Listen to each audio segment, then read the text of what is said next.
bergerak berbagi untuk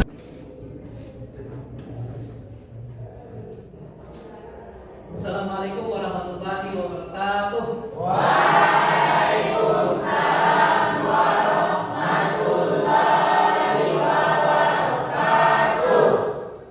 Apa kabar hari ini anak-anak?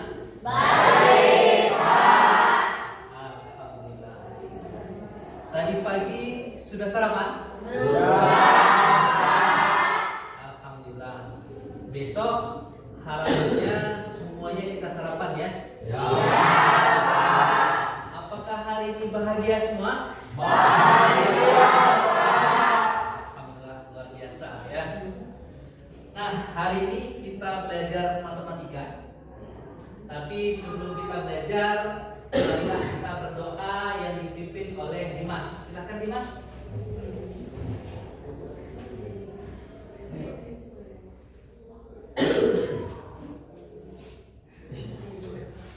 Sebelum pembelajaran dimulai, alangkah baiknya berdoa mulai.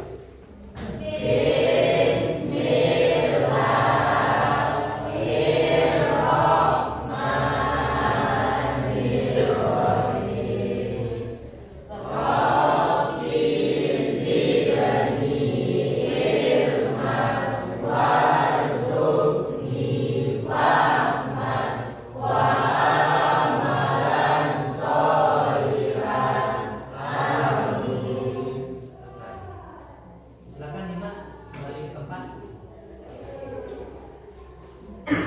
Mudah-mudahan dengan berdoa tadi pembelajaran kita hari ini dapat diberkahi oleh Allah Subhanahu wa taala. Amin. Baiklah anak-anak semua. Hari ini sebelum kita belajar matematika, marilah kita membuat sebuah keyakinan atau kesepakatan kelas. Sering disebut keyakinan kelas, gitu ya. Tujuannya berdasarkan keyakinan itu kita banyak mendapatkan nilai-nilai kebajikan bagi kelas kita semua. Ya. Apa gunanya keyakinan kelas itu? Coba bisa. Keyakinan kelas gunanya untuk misalnya gini, kalau kita misalnya pakai helm, itu nilai kebajikan apa yang kita dapat? Keselamatan ya. Nah, kemudian kalau misalnya kita tidak tidur di dalam kelas, nilai kebajikan apa yang kita dapat? Disiplin ataupun menghargai atau menghormati guru, teman kita semua gitu ya. Baik, untuk itu saya ada post-it ya yang kita tulis. Nah, untuk membuat keyakinan kelas ini nanti kita semua menulisnya di sini. Kemudian tulisan kita itu kita tempel di depan, gitu ya. Silakan tuliskan keyakinan kelas yang menurut kita mempunyai nilai-nilai kebajikan untuk kita semuanya. Silakan tuliskan di sini. Jika ada pertanyaan boleh ditanya ya.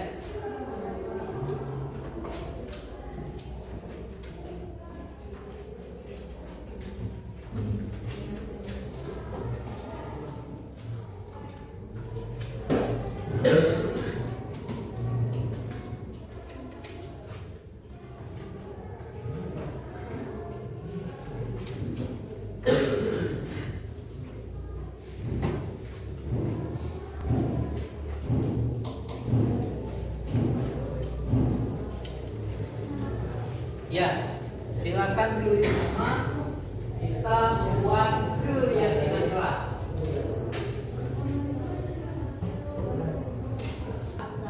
Nah, kalau sudah coba dari sana ya, bukan udah belum. Dari sana udah ya. Oh, kalau enggak kita mulai dari sana. Silakan dari depan ya, silakan. Satu-satu ya. Ya.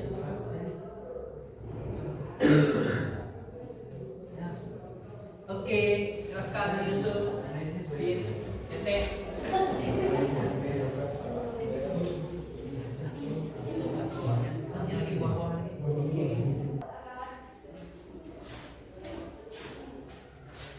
Nah, sekarang coba kita baca ya.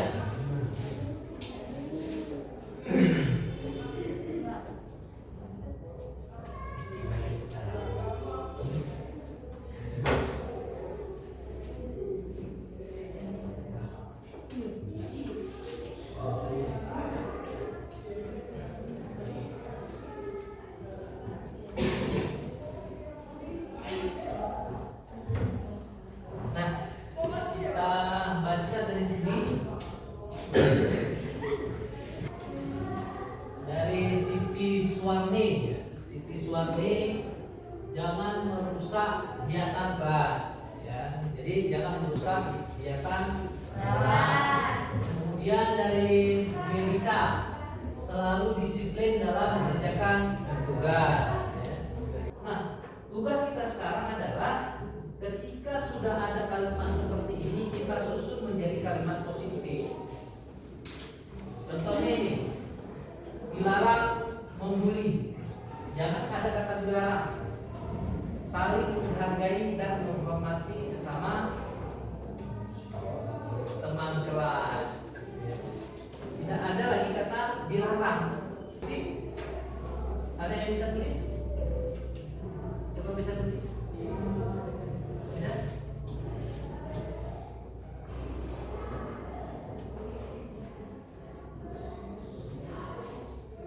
Yang satu tadi makan tadi apa? Biasakan, membiasakan, membiasakan makan di luar kelas atau kantin. Nah, kalimat ini semua kita susun menjadi sebuah kalimat positif. Kemudian kalimat positif inilah kita munculkan nilai-nilai kebajikannya, dan itu kita jadikan sebagai keyakinan kelas.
Nanti.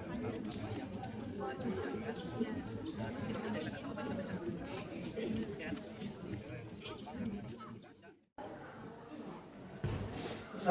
warahmatullahi wabarakatuh. Waalaikumsalam warahmatullahi wabarakatuh.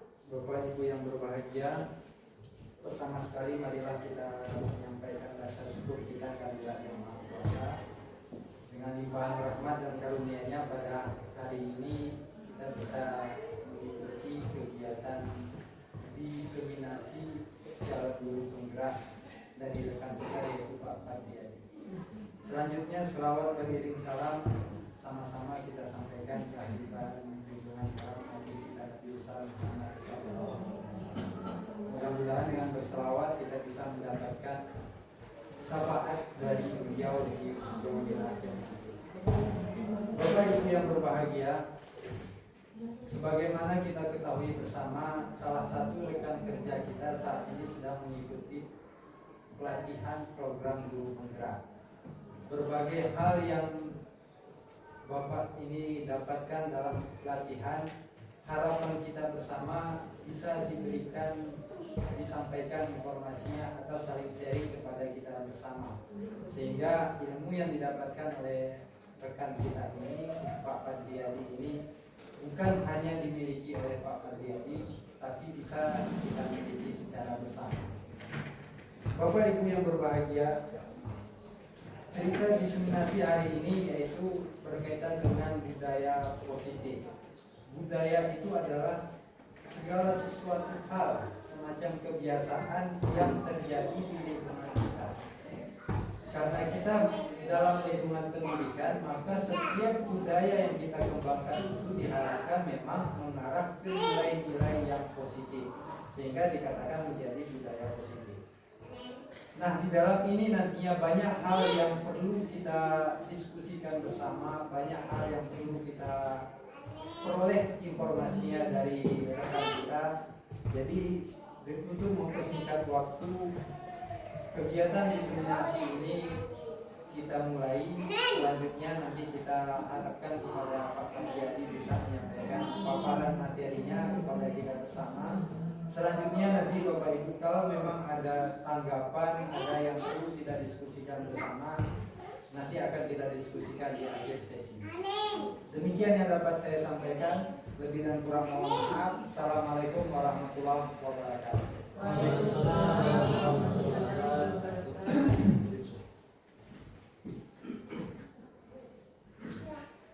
Bismillahirrahmanirrahim. Assalamualaikum warahmatullahi wabarakatuh. Waalaikumsalam warahmatullahi wabarakatuh. Alhamdulillahirabbil alamin. Wassalatu wassalamu ala asyrofil anbiya'i wal mursalin wa ala alihi washabbihi wasallam ajma'in. Pertama sekali marilah kita mengucapkan puji dan syukur kita hadirat Allah Subhanahu wa taala yang mana Allah telah memberikan kita banyak sekali kenikmatan, kesehatan, kelapangan serta umur panjang, sehingga kita dapat berkumpul di dalam ruangan guru yang sangat luar biasa ini. Kemudian yang kedua, salawat dan salam kepada junjungan kita yakni Nabi besar Muhammad sallallahu alaihi wasallam. Mudah-mudahan apa yang telah dicontohkan kepada umat manusia, yaitu umat Islam, dapat selalu kita ikuti untuk menuju jannahnya Allah Subhanahu wa taala. Dan kita juga selalu berharap di yaumil akhirat kelak kita dikumpulkan bersama Rasulullah dan para sahabat. Yang terhormat Bapak Kepala Sekolah SMA Negeri 1 Pantan Cuaca, Bapak Abdul Raja Asbi.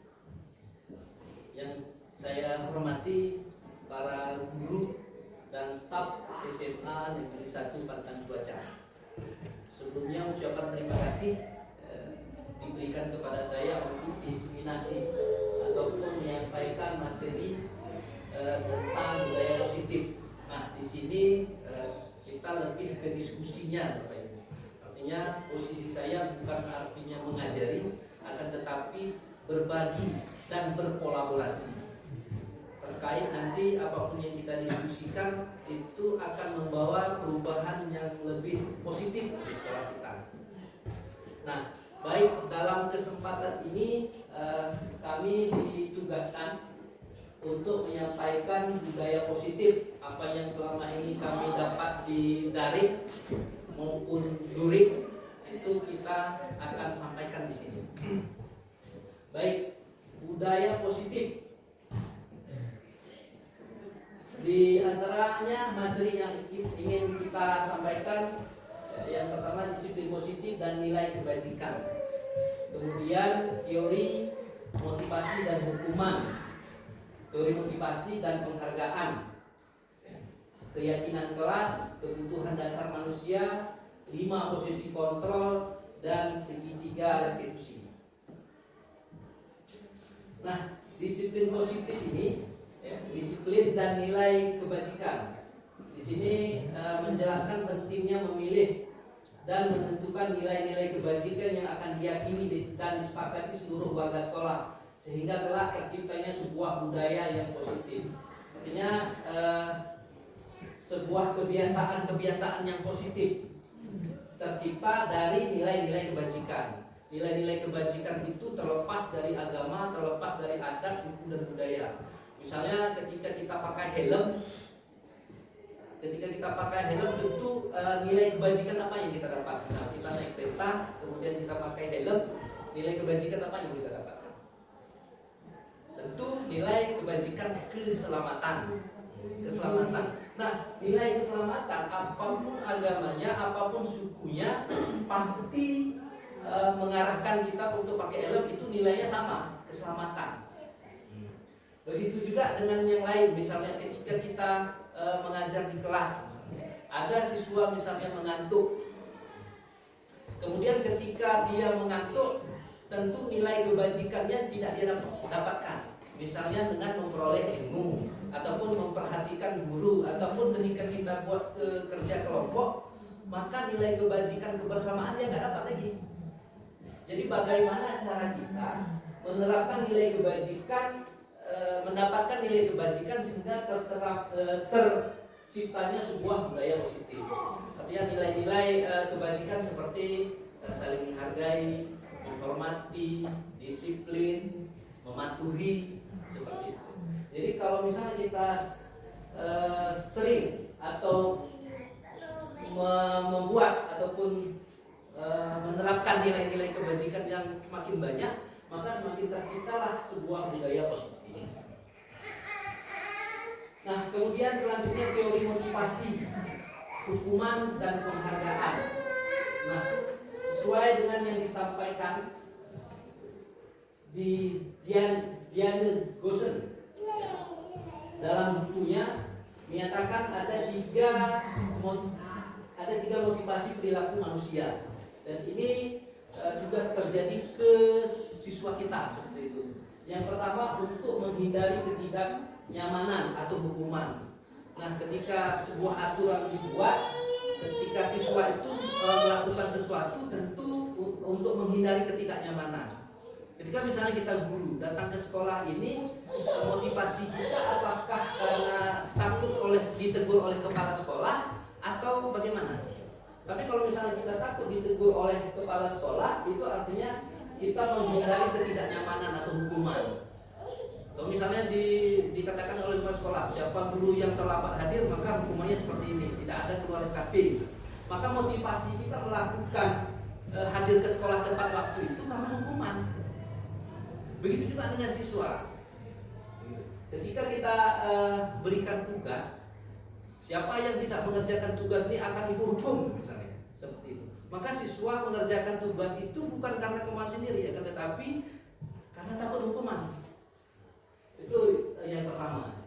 Kemudian yang kedua, untuk mendapatkan imbalan atau penghargaan dari orang lain atau hadiah. Nah, begitu juga, siapa yang guru datang tepat waktu, maka akan mendapat bonus dari kepala sekolah. Maka kita mengejarnya dengan bonus tadi. Begitu juga dengan siswa di kelas. Siapa yang ngumpul pertama dapat nilai 10 misalnya, atau dapat nilai 100 misalnya, maka siswa itu termotivasinya bukan karena diri sendiri, akan tetapi dari penghargaan atau imbalan. Kemudian yang ketiga, untuk menjadi orang yang mereka inginkan dan menghargai diri sendiri dengan nilai-nilai yang mereka percayai. Nah, bersumber dari diri sendiri, motivasi intrinsik atau motivasi dalam dirinya. Aku mengerjakan tugas ini karena aku ingin bisa, aku ingin pintar, aku ingin betul-betul disiplin terhadap diriku sendiri, seperti itu. Nah, sebaik-baiknya motivasi itu kita munculkan dalam diri kita, yaitu motivasi yang ketiga ini, yaitu menjadi orang yang kita inginkan dan menghargai diri sendiri dengan nilai-nilai yang kita punyai. Itu yang kita harapkan, bukan hanya kita saja sebagai guru, akan tetapi siswa juga kita munculkan motivasi ini. Jangan satu dan dua. Kenapa? Kalau misalnya tidak ada hukuman, maka mereka tidak akan pernah menjalankan tugas atau membuat tugas. Begitu juga ketika nggak ada imbalan, tidak ada penghargaan, maka mereka juga tidak akan melakukan tugas yang kita berikan. Seperti itu. Harapan kita memang motivasi yang ketiga ini. Kemudian selama ini kita juga membuat sebuah aturan di kelas. Misalnya wali kelas membuat aturan kelas. Aturan kelas itu sifatnya satu arah. Kita yang membuat aturan, sehingga siswa kadang pun dia tidak mengetahui apa sih sebenarnya aturan itu, sehingga terciptanya ada pelanggaran aturan kelas, pelanggaran aturan sekolah. Tapi sesungguhnya yang paling bagus itu membuat keyakinan kelas. Apa itu keyakinan kelas? Keyakinan kelas adalah untuk menjadi landasan dalam memecahkan konflik atau permasalahan di dalam sebuah kelas atau sekolah. Proses pembentukannya dari peraturan-peraturan sekolah beralih ke keyakinan kelas. Artinya kalau misalnya keyakinan kelas ini, dia sifatnya dua arah. Dari siswa juga ada usulan dan kita juga usulan, jadi terciptanya sebuah keyakinan kelas. Jadi kalau misalnya kita sebelum masuk ataupun sebelum melanjutkan pelajaran, sebaiknya kita membuat keyakinan kelas dulu. Keyakinan kelas itu dibuat bersama, bukan hanya guru saja membuat aturnya begini ya di kelas ini enggak. Tetapi kita tanyakan ke siswa, untuk pembelajaran ini aman, nyaman dan menyenangkan, apa kira-kira kita lakukan? Apa kira-kira kita sepakati? Apa kira-kira menjadi keyakinan kita?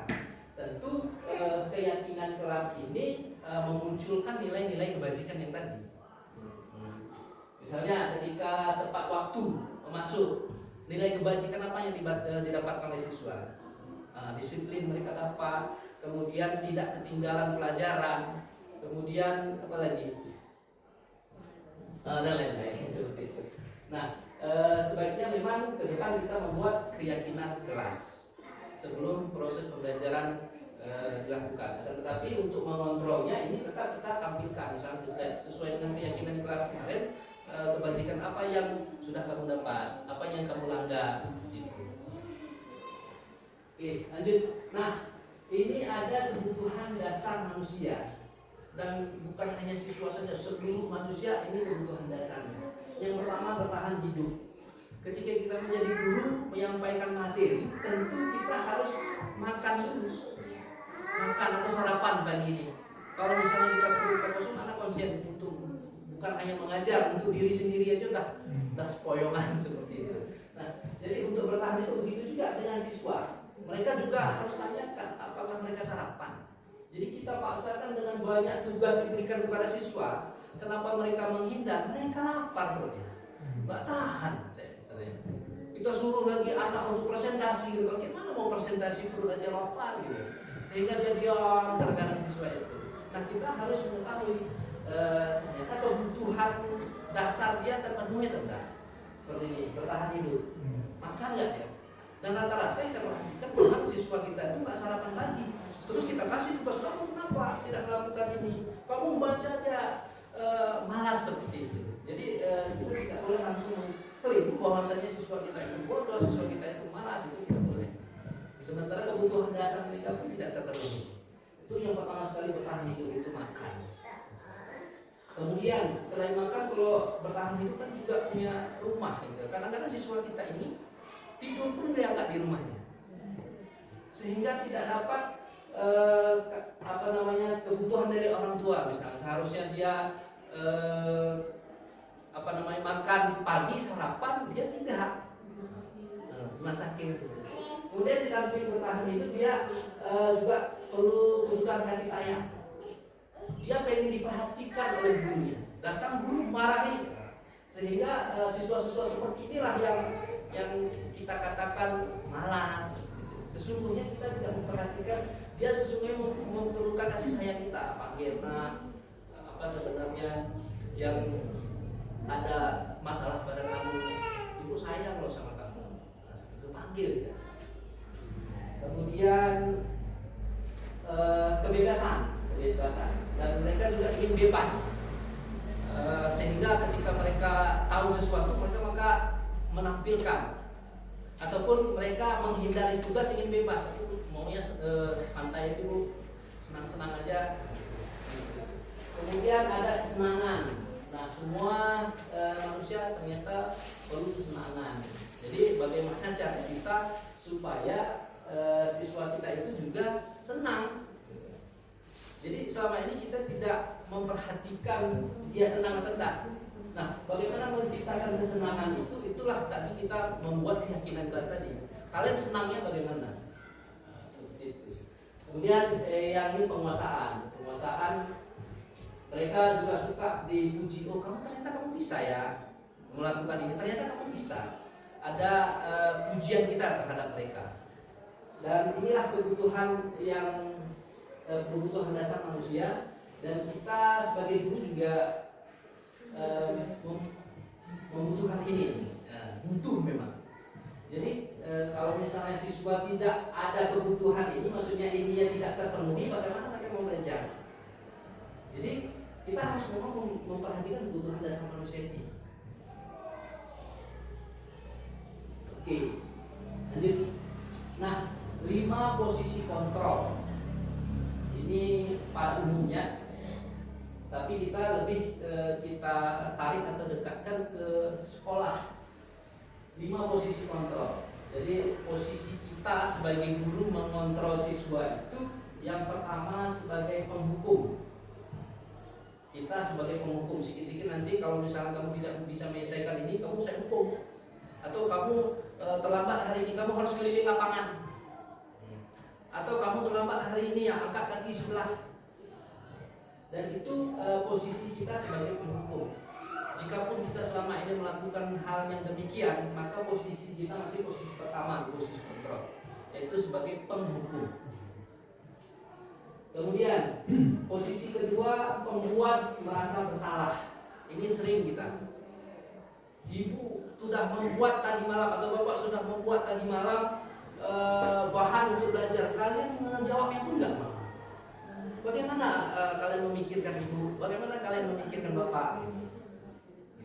Kemudian kita sering tengok orang tua di sana pergi ke kebun, gitu ya. Jadi kamu di sini malas-malasan saja, sehingga kita membuat siswa itu selalu merasa bersalah. Aduh, udah salah lagi. Kemarin pun salah. Bayangkan ada sehari itu ada 3 guru atau 4 guru masuk, semuanya membuat rasa bersalahnya. Jadi ketika pulang sekolah masalah. Kemudian posisi yang ketiga, posisi sebagai teman. Posisi sebagai teman, kita sangat dekat sama siswa. Bro, apalagi ketika mereka melanggar peraturan atau tidak disiplin atau terlambat lah kita katakan. Saya lihat kamu hari ini terlambat ya. Seperti itu. Ya Pak, saya terlambat. Jadi jangan bilang-bilang orang ya, hari ini terlambat, besok jangan lagi ya. Nah, itu contoh posisi sebagai teman.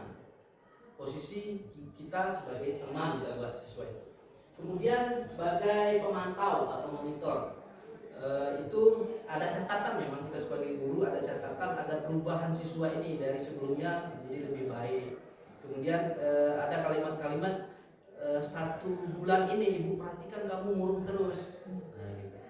Seminggu ini saya perhatikan kamu terlambat terus. Kita cuma melihat saja, akan tetapi tidak ada tindak lanjut terhadap yang kita lihat.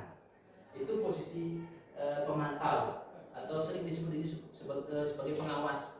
Seperti pengawas yang datang kan itu lihat-lihat saja, tapi tidak lanjut terhadap masalah itu belum. Jadi posisi kontrol yang keempat. Kemudian yang kelima, posisi manajer. Nah, sebaik-baik guru sebaik-baik kita berposisilah posisi manajer. Karena ketika kita sudah pantau tadi, maka tidak lanjut. Ketika mereka dalam seminggu ini murung terus, tidur terus, ngantuk terus, sebagai manajer kita panggil, apa masalah kamu? Apa jalan keluarnya? Kemudian apa yang mau kamu capai?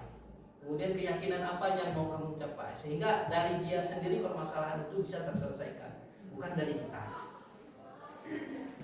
Jadi dari 5 posisi kontrol ini 1, 2, 3 itu tidak boleh. Sebaiknya jangan. Posisi penghukum, posisi pembuat merasa bersalah, kemudian posisi sebagai teman. Ini sebaiknya jangan. Selemah-lemah iman, posisi yang keempat sebagai pemantau. Ada perubahan-perubahan yang kita lihat dari siswa itu. Dan sebaik-baiknya memang kita beralih ke posisi manajer. Disinilah memang peran guru itu betul-betul, sehingga selama ini kalau kami nggak 24 jam mengajar di sekolah, terus kami ngapain Pak? Oh, sebenarnya banyak sekali tugas guru ini lah manajer. Panggil satu-satu. Siapa yang bermasalah hari ini? Dan kita misalnya nggak 24 jam mengajar misalnya. Mana hadir sekolah? Ngapain? Sehingga PMM itu mewajibkan berapa? 37,5 Pak ya? Jam, 37,5. Jadi guru itu 37,5 jam itu ngapain? Ini sebagai manajer. Gitu. Oke, selanjutnya ini restitusi sebenarnya salah satu cara manajer untuk memperbaiki kondisi anak itu salah satunya dengan cara restitusi. Restitusi ini adalah proses menciptakan kondisi bagi murid untuk memperbaiki kesalahan mereka, sehingga mereka bisa kembali pada kelompok mereka dengan karakter yang lebih kuat. Ketika mereka melakukan kesalahan, kita sudah pantau dan kita melihat contohnya tadi dia terus-terusan mengantuk dalam seminggu ini, maka di sini tugas kita kembalikan kepada nilai kebajikan yang bagus terhadap dia. Posisi menciptakan kondisi bagi murid untuk memperbaiki bagaimana cara memperbaiki kesalahan mereka. Kemudian mereka bisa kembali pada kelompok mereka dengan karakter yang lebih kuat. Dengan pada umumnya dia seperti dulu, bagaimana cara mengembalikannya. Itulah tugas kita dulu, salah satunya tadi di posisi kontrol. Nah, selanjutnya segitiga restitusi. Tadi restitusi, ini pengertian restitusinya tadi. Saya ulangi, proses menciptakan kondisi bagi murid untuk memperbaiki kesalahan mereka sehingga mereka bisa kembali pada kelompok mereka dengan karakter yang lebih kuat. Nah, ini bisa kita lakukan tentu dengan posisi manajer. Bagaimana caranya, langkah-langkahnya? Yaitu dengan segitiga restitusi. Segitiga restitusi itu yang pertama, ketika siswa itu bermasalah, tentu kita menstabilkan identitas. Misalnya selama ini siswa tidur di kelas. Kita sudah melihat dan memantau selama ini siswa itu tidur di kelas. Bagaimana cara kita untuk menyelesaikan masalah itu? Tentu kita panggil ke ruangan. Maka pertama sekali kita lakukan adalah menstabilkan identitas dengan pertanyaan. Setiap orang pasti pernah melakukannya, seperti mengantuk tadi. Bapak pun kalau misalnya tidak tidur malam pasti mengantuk. Semua kita juga melakukan itu. Seperti itu contoh kalimatnya. Kemudian bisa juga kita katakan kepada mereka, kamu bukan satu-satunya yang pernah melakukan ini. Kakak kamu pun dulu pernah.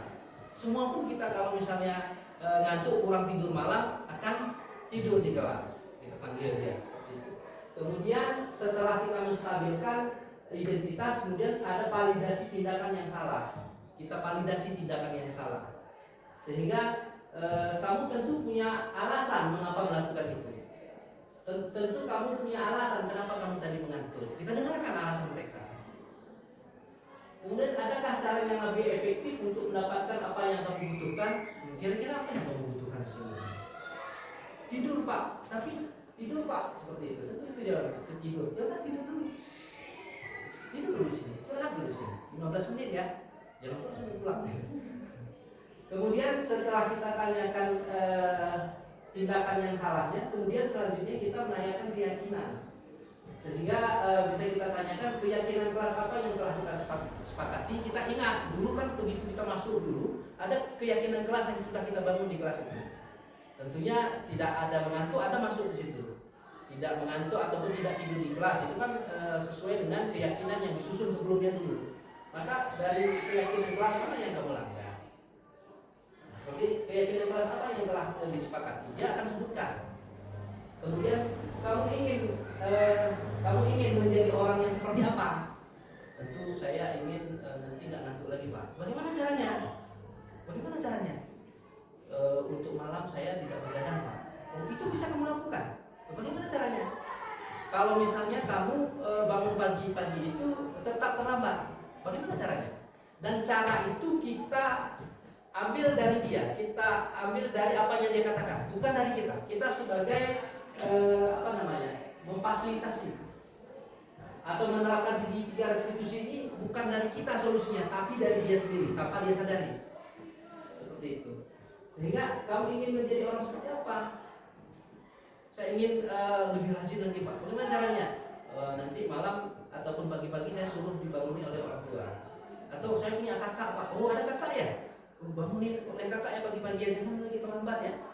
Itu kan solusi itu datangnya dari siswa.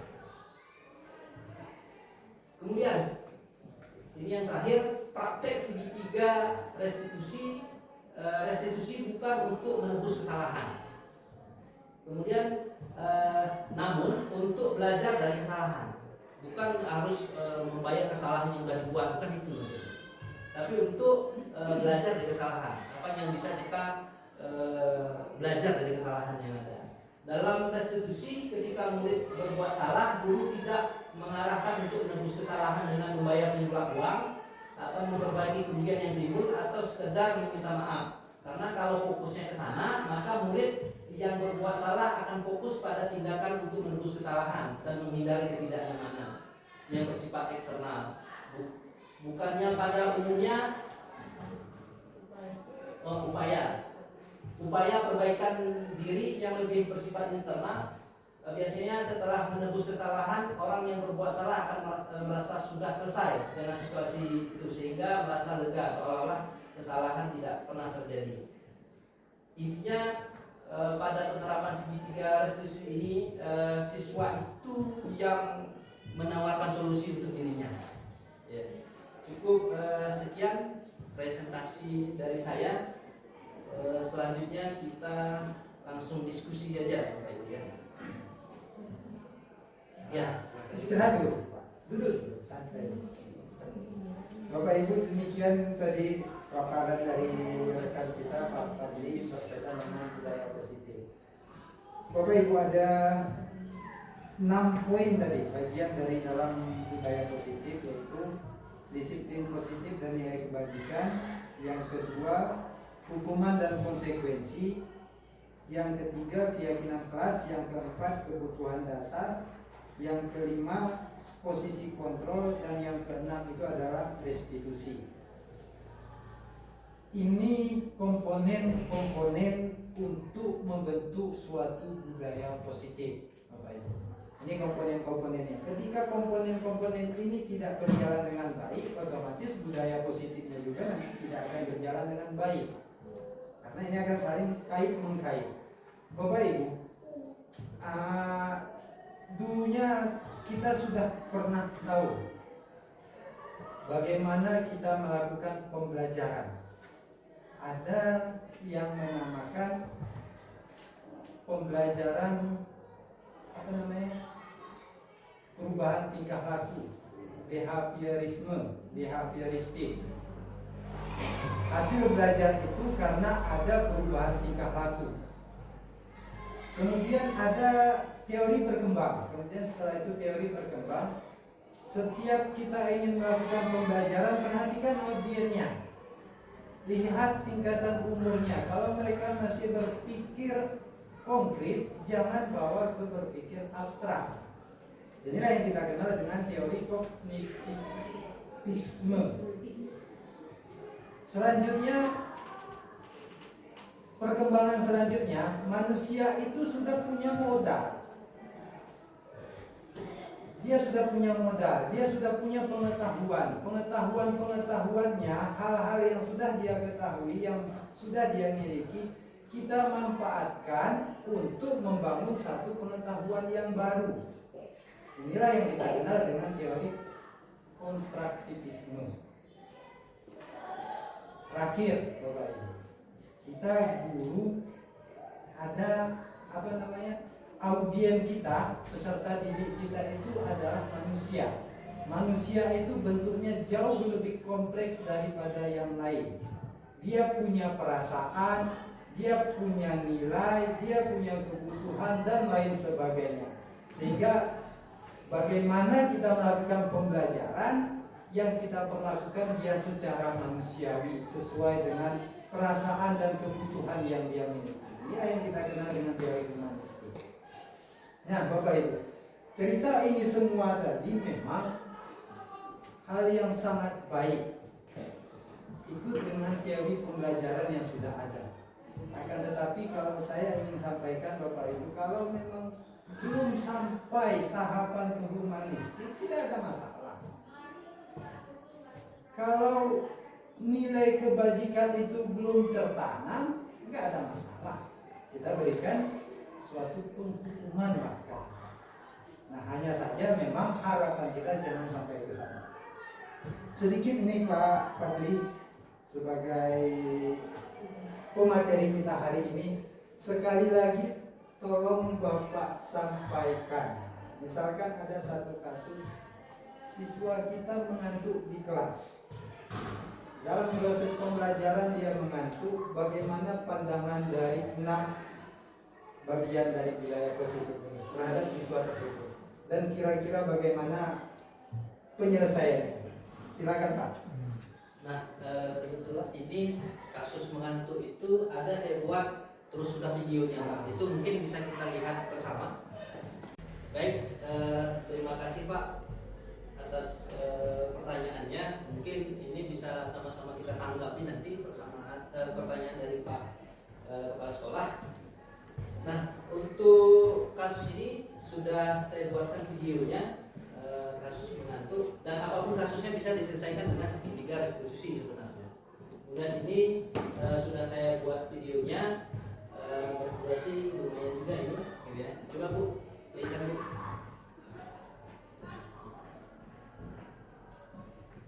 Nah, apapun permasalahan, baik itu mengantuk, siswa berkelahi, kemudian siswa terlambat, semuanya itu bisa kita selesaikan.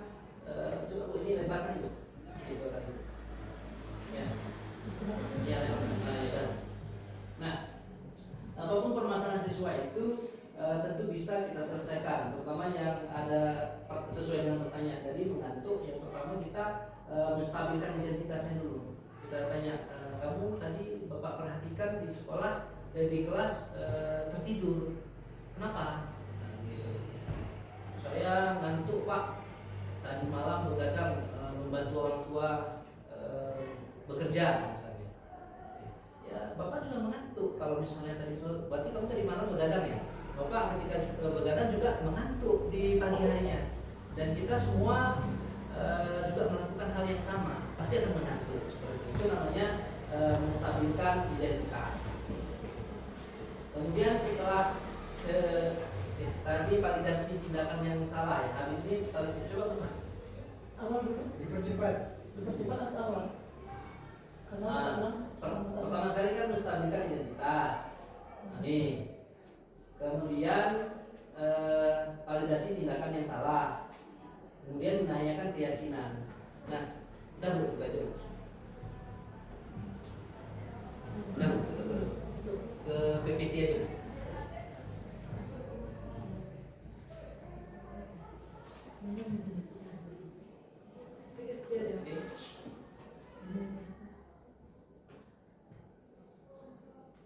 Oh ini, ambillah tuh di sini.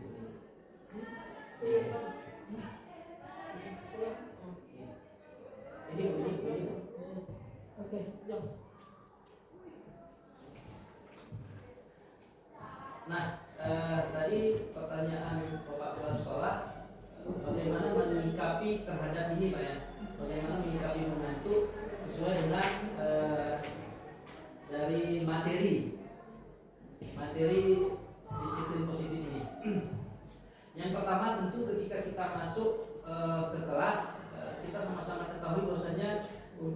menciptakan sebuah budaya positif itu ada nilai-nilai kebajikan yang kita dapatkan.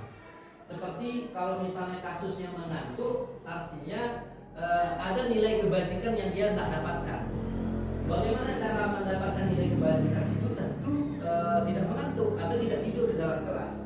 Bagaimana membuat siswa semuanya tidak mengantuk? Tentu ketika kita masuk pertama, kita harus membuat keyakinan kelas dulu. Kita buat keyakinan kelas. Di keyakinan kelas ini tentu nanti ada terselipkan dari pendapat-pendapat siswa itu tidak boleh tidur di kelas Pak, katanya. Tidak boleh membuang sampah di dalam kelas Pak. Tidak boleh terlambat Pak. Nah, ketidakbolehan atau semua ide-ide mereka itu kita susun menjadi sebuah kalimat yang positif, dan itulah menjadi keyakinan kelas yang kita buat. Tentu ketika ada mengantuk kemudian ada tertidur di kelas tadi, dia sudah melanggar ataupun tidak sesuai dengan keyakinan kelas. Yang mana keyakinan kelas itu sebenarnya pencapaiannya untuk nilai-nilai kebajikan. Ketika dia tidak mengantuk atau ketika dia tidak tertidur di kelas, maka nilai kebajikan apa yang dia dapatkan misalnya? Kan banyak ya, kerjasama, disiplin, mendengar, memperhatikan guru, kolaborasi dengan satu kelompoknya, terus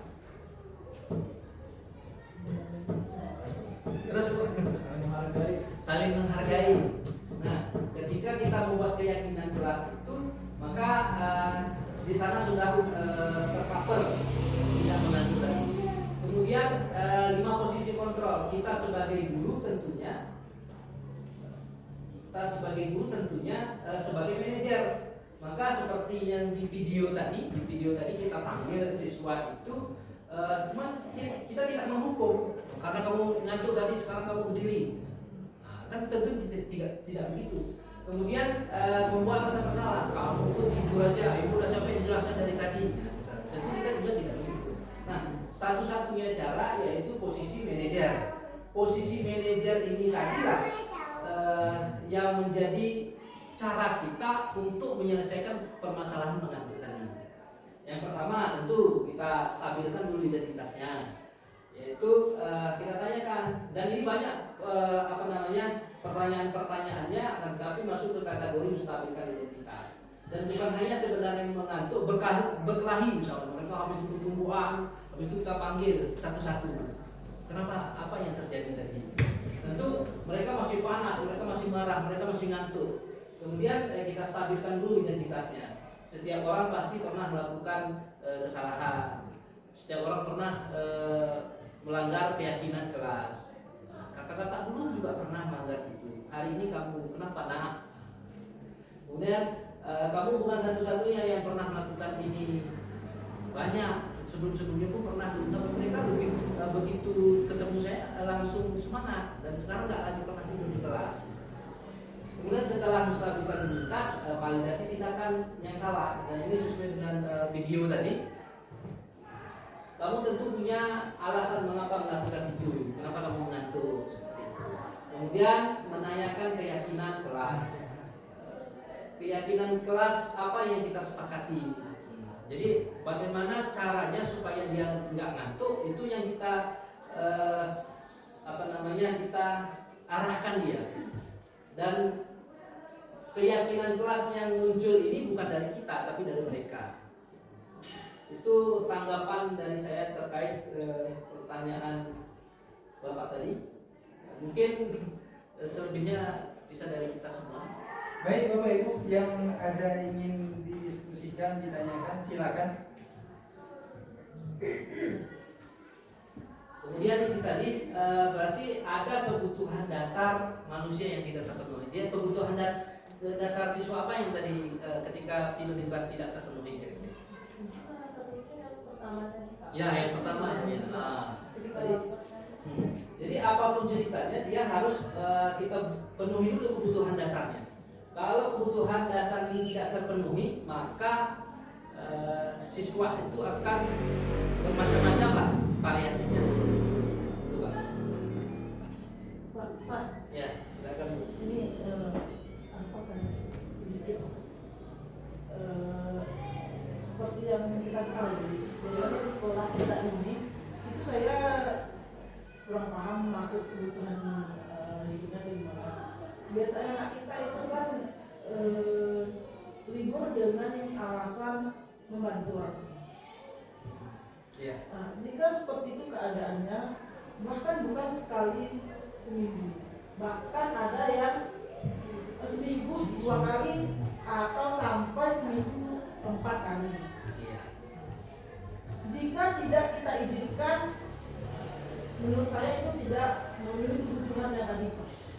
Tapi jika kita izinkan, itu hal yang menjadi rutin perasaan saya, Pak. Dan kalau sudah terjadi pada satu orang yang kedua, tiga, dan keempatnya itu bahkan mengikuti. Iya. Jadi solusi apa yang bisa kita lakukan dari 5 posisi kontrol atau bahkan kebutuhan dari Pak? Itu saja, terima kasih. Baik Bu, terima kasih. Ini berarti pertanyaan Bu ya. Pertanyaan Ibu itu persis seperti pertanyaan yang selama ini memang saya angkat ke daring juga belajarnya secara daring saya angkat juga. Kemudian pada saat eksplorasi konsep dan Zoom juga atau ruang kolaborasi saya tanyakan juga itu. Nah itu memang bukan masalah kita saja. Rata-rata memang setiap sekolah ada masalah itu. Nah solusinya tentu kalau misalnya dia berkaitan dengan kebutuhan dasar manusia, penuhi dulu kebutuhan tadi. Karena ada kalanya siswa itu ada alasannya ketika saya tidak membantu orang tua, kami makan dari mana Pak? Kan bingung gitu. Kita makan dari mana? Saya membantu orang tua itu untuk bertahan hidup kami Pak. Kalau saya nggak membantu, itulah cuma penghasilan orang tua. Dan bahkan ke sekolah kita ada orang tua mempermisikan anaknya untuk mencari belanja itu ada. Apalagi mendekati Lebaran misalnya. Kalau misalnya kami tidak mengukus atau naik ke gunung saya, kami tidak ada punya baju Lebaran seperti itu. Sementara baju itu kan kebutuhan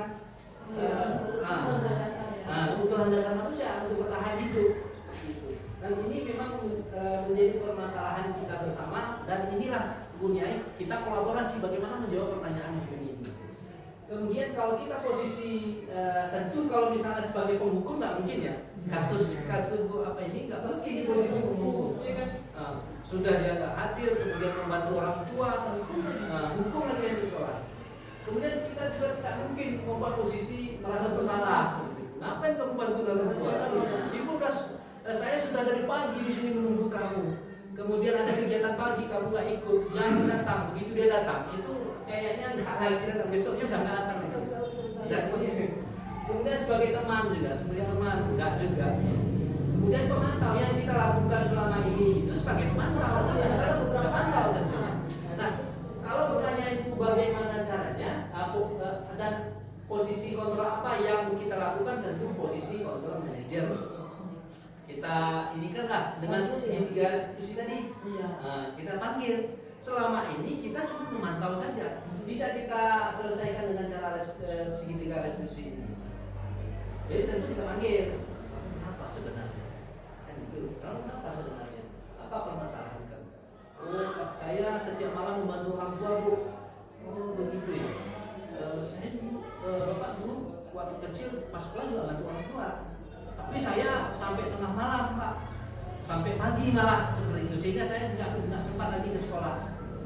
Itu kita stabilkan identitasnya, kemudian kita validasi tindakan yang salah dia, kemudian keyakinan kelas seperti apa yang dia langgar misalnya. Inilah kita tanya, kita selesaikan di sini. Jadi kamu supaya orang tua kamu pun bisa kamu bantu, sekolah kamu pun jalan, gimana caranya? Yuk, ibu mau bantu kamu, bapak mau bantu kamu, yuk, gimana caranya? Cara itu tidak bisa dari kita, kamu harus begini ya, itu nggak bisa. Akan tetapi dari dia kita munculkan, sehingga dia menjalankan apa yang dia suka, sehingga mencapai sebuah nilai kebajikan yang dia mau, bukan yang kita mau. Nah, seperti itu Bu. Pak, jika di ini tadi Pak, di keyakinan kelas itu, kan memang jawaban anak ini di situ kandas Pak, nggak ada, karena dia nggak tahu solusinya. Memang kami butuh tadi kebutuhan hidupnya tadi Pak sama. Ya. Jika memang kejadian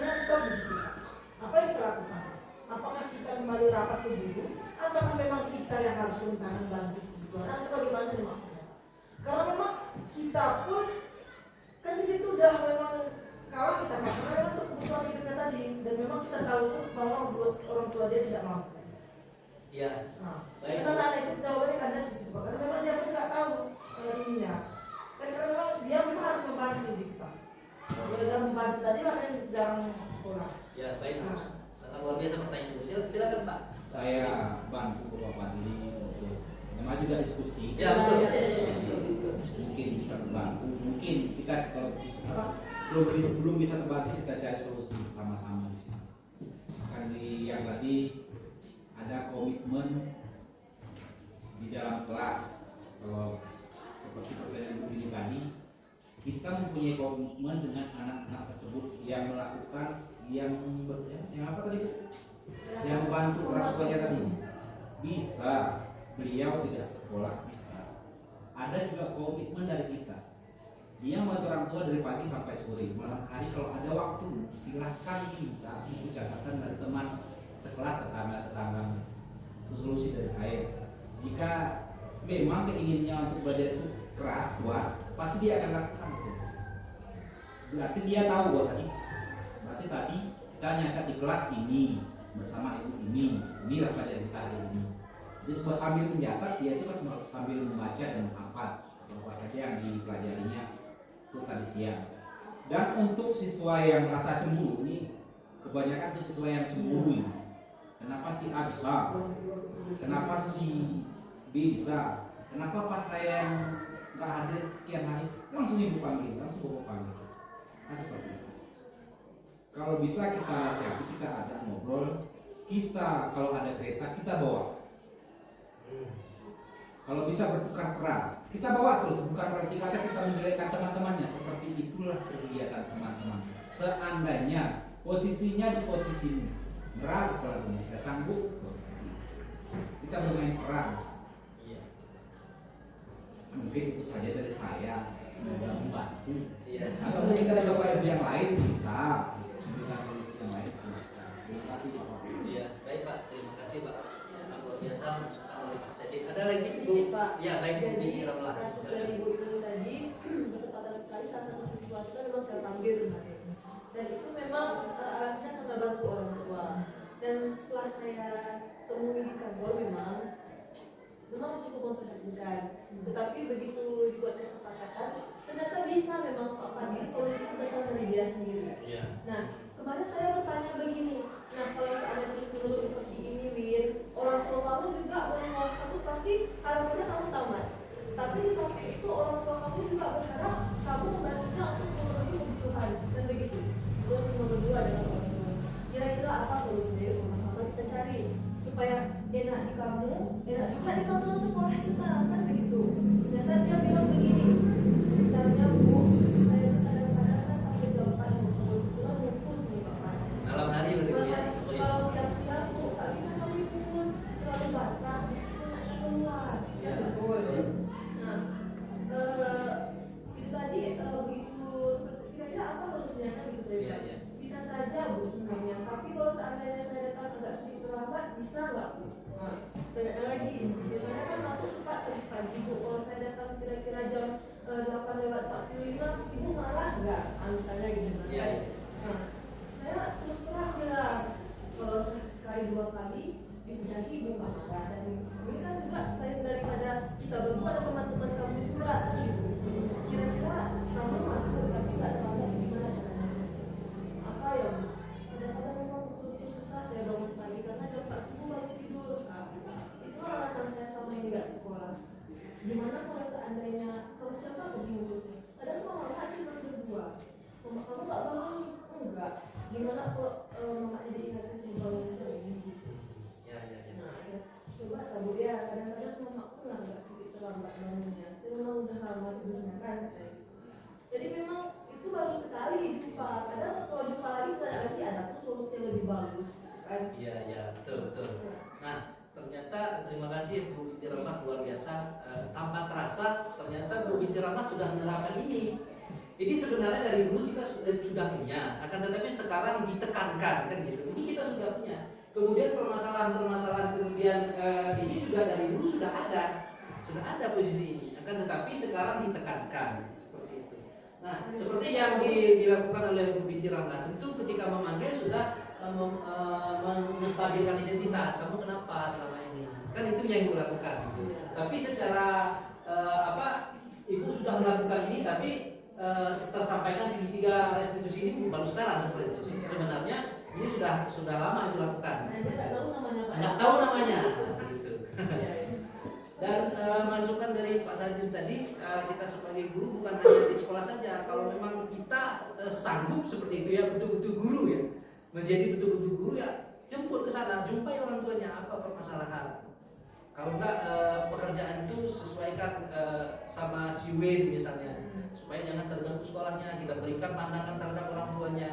Kemudian tidak ada solusi juga, itulah gunanya kita diskusi. Sekarang zamannya itu zaman kolaborasi bersama, menciptakan sesuatu itu secara bersama, mendapatkan sesuatu itu secara bersama. Sehingga di kurikulum Merdeka itu ada ruang kolaborasi. Jadi kerjasama memang sampai dapat. Dan ketika kita sudah bekerja sama, nggak mungkin nggak ada solusi itu. Intinya solusinya yang kita dapatkan nanti, orang tuanya pun terbantu, sekolahnya pun jalan lanjut seperti itu. Ya Bu ya. Bagaimana sudah tercerahkan kira-kira? Jika pun belum, ini ya kita bersama berarti. Dan mungkin ada lagi Bapak Ibu. Kalau bisa satu lagi. Ya.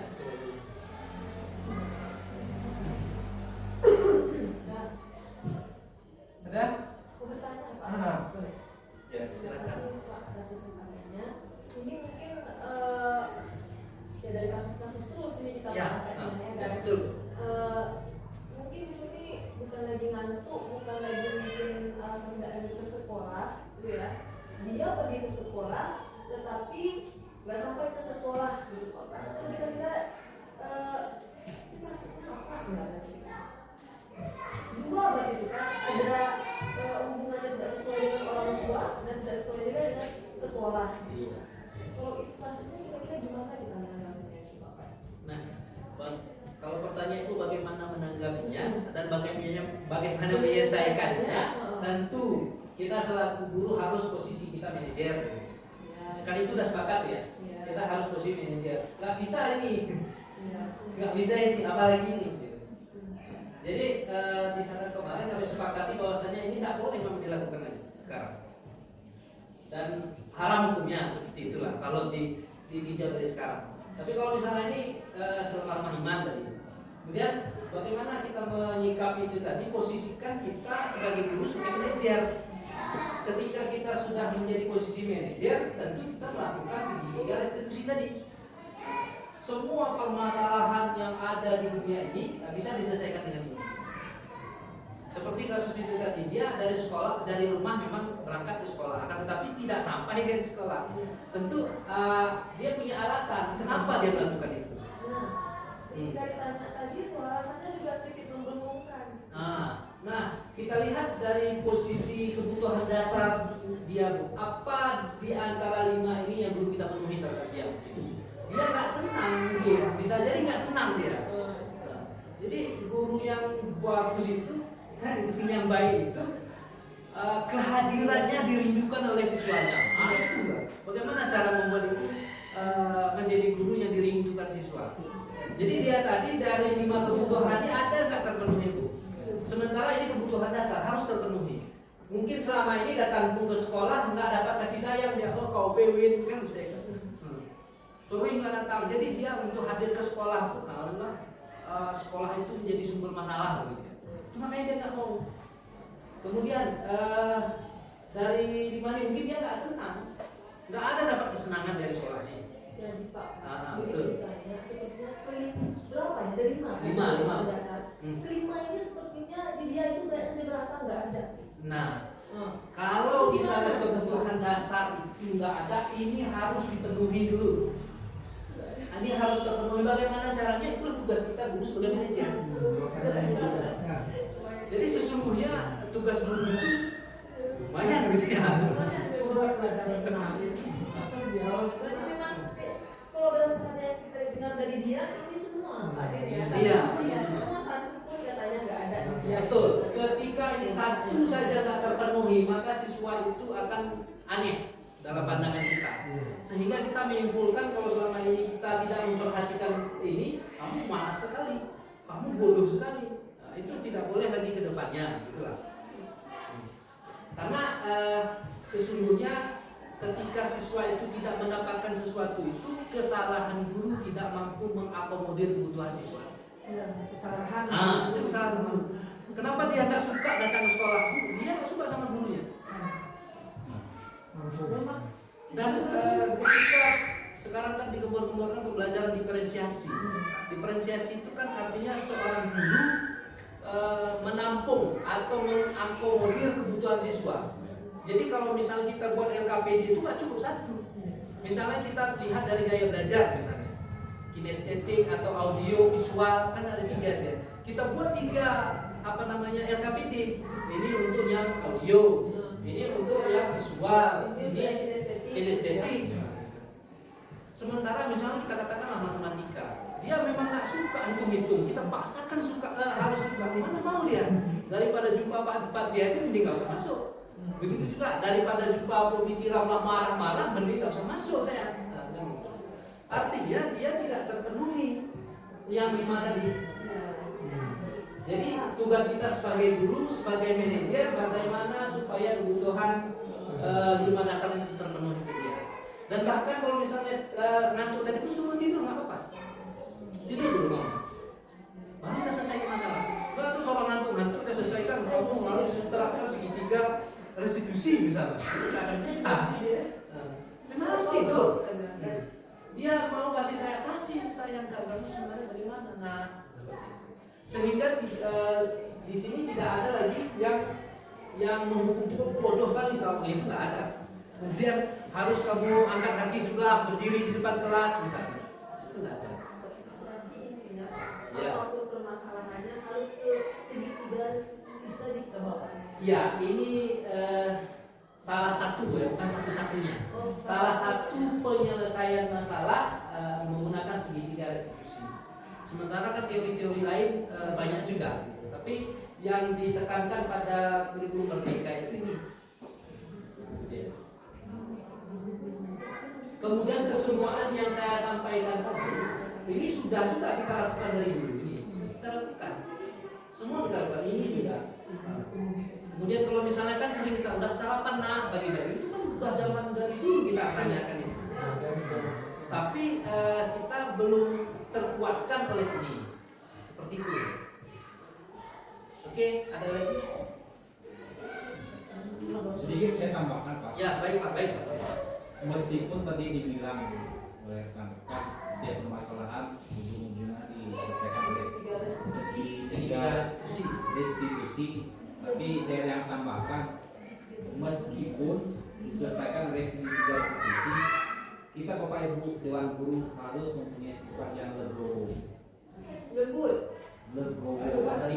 menerima. Jangan seakan-akan goblin. Betul, menerima keadaan. Sambil menerima kita mencari tahu. Mungkin dalam suatu hal jika sesuatu terlambat, ada sesuatu apa? Kempes bannya di tengahnya kita nggak tahu. Kita cari tahu dulu kenapa dia bisa terlambat. Yang jelas sifat legowo tadi harus ada di setiap kita Bapak Ibu Guru. Jangan cepat lainnya hitam. Ya, betul. Ini pesan saya.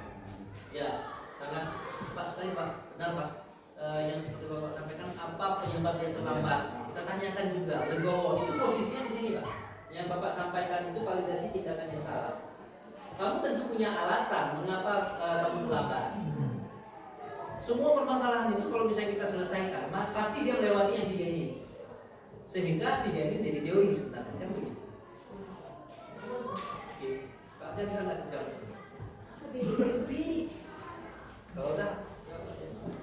Baik Bapak Ibu, Bapak Ibu, inilah paparan. Silakan itu Pak. paparan dari Pak Padriadi, kita juga sudah berdiskusi banyak Bapak Ibu